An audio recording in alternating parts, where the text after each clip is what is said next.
بسم الله الرحمن الرحیم.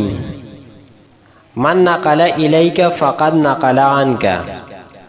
من نقل الیک هغه څوک چې تا ته د نورو خلکو خبرې نقل کړي، فقد نقل عنک نو دی بستا خبرې نورو خلکو ته نقل کړي. په دې ضرب المثل کې د دوه مهیزي انسان نشاندهی کړې ده چې یو انسان راشي او تا ته د نورو خلکو خبرې کوي، نو په دې انسان باندې باور مکوه. دی چې څنګه د نورو خلکو خبرې تا ته نقل کوي، دقسې به ستا خبرې نورو خلکو ته نقل کوي، نو داسې انسان نه ځان ساتل پکاري. من نقل الیک فقد نقل عنک د دې لغوي تحقیق داسې دی چې نقله د باب نصره ینصرون د فعل ماضي واحد مذکر غایب معروف صیغه ده.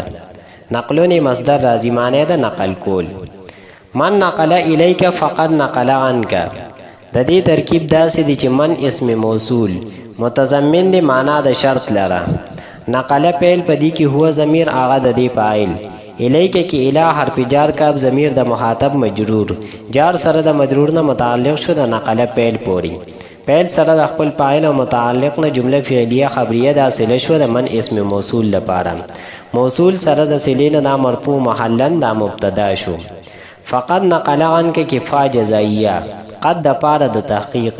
نقل فعل پدې کې هو ضمیر هغه د دې فاعل، عن کا کې عن حرف جار کاب ضمیر د مخاطب مجرور، جار سره د مجرور نه متعلق شو د نقل فعل پوری.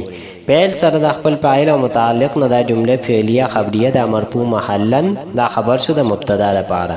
مبتدا سره د خبر نه جمله اسمیه خبریه.